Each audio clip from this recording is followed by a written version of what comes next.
Bollywood अभिनेत्री शिल्पा शेट्टी कुन्द्राले आफ्नो तस्विर र भिडियोको अनाधिकृत प्रयोग रोक्न बम्बई उच्च अदालतमा मुद्दा दायर गरेकी छिन्। उनले पर्सनालिटी राइट्स व्यक्तित्वको अधिकारको सुरक्षाको माग गर्दै मुद्दा दायर गरेकी हुन्।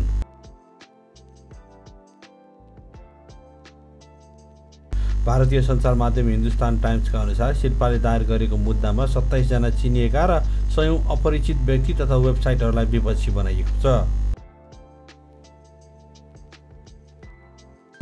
विभिन्न वेबसाइटहरूले अवैध रूपमा उनका तस्बिरहरू विज्ञापनका लागि प्रयोग गरेको पाइएपछि उनले कानुनी बाटो रोजेकी हुन्।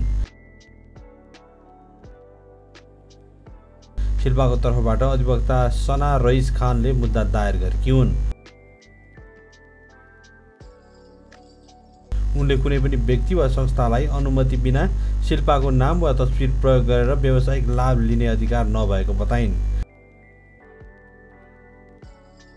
यसले शिल्पाको गरिमामा आँच पुर्याएको भन्दै कडा कानुनी उपचारको माग गरिएको छ।